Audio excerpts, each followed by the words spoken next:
Hi everybody, this is Michael Britt, and I wanted to share a Miro board with you that I think will be especially useful to teachers and students. What I've done is taken some of the key ideas from a couple of really excellent books. One is called Small Teaching by James Lang, and the other, What the Best College Teachers Do by Ken Bain. Basically what they're saying is that the best teachers really get students engaged with interesting questions, and then set up an experience in their classes to allow students to explore that question and to kind of look at some contradictory evidence, and then get them to kind of mull it over, see if their opinions change. So here is what I've done is break it into 5 steps.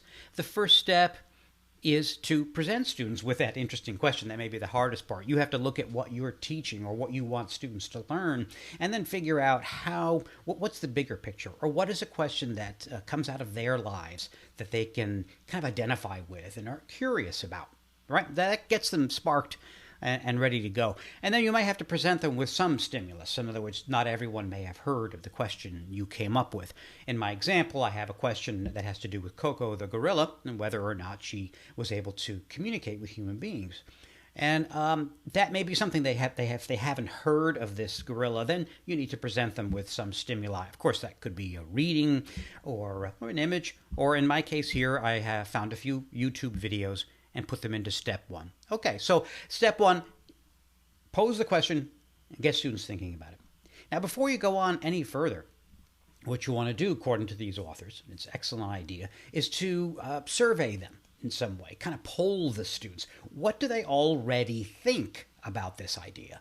Because it's really hard to teach people something new when they've already have pretty set preconceived notions. So the first thing, and preferably in an anonymous way, ask students, what do they think? So in this case, I've created a little arrow just to move myself down to the bottom of this Miro board. You'll see it looks like this in total. But here I am down here, and I asked them to circle somewhere along this 1 to 10 Likert scale. And they can do that by drawing circles on it, or you could create circles and for each student, have them drag it over, that kind of thing. But at least commit to what they currently think. Okay, so you know what they currently think. Step 3 is going to be presenting them with information that is contrary. At least you think so beforehand. You think you know where students are at. Give them something to look at that's contrary. So again, could be articles, an image. In this particular case, I give you an example in this Miro board.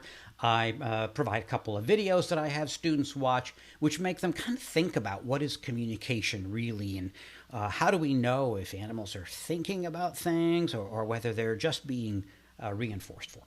Okay, so you go through that. That is step 3. And then in step 4, you could either have students do this alone, but in groups is good. Get students to read the article or watch the videos and then discuss in groups. And in Miro, you can have them go off and discuss in different little sections of the board. But that's the key thing. Get them to talk to each other, and then finally come back, maybe after 15 minutes. And what you want to do at this point is to survey them again. And so I provide another Likert scale below the first one. And so they again place their circles. And the final step is the reflection part. And what you want to do, just zoom in on that, is find out, as a class, you could talk about, have any ideas changed? Why did they change?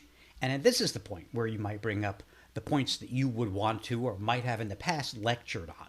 Critical thinking, what are its components? What is confirmation bias? Why do we not like information that doesn't confirm what we already believe? I think there could be a great discussion around that. And what you can do in this Miro board, I've placed the 2 Likert scales right above each other, so that when they're answering one, they don't see the other. And now you can really see if any opinions have changed. All right, so I hope you find this interesting as a way to get your students talking. And Miro is a perfect kind of venue or platform for that. Okay, any questions about it, feel free to get in touch.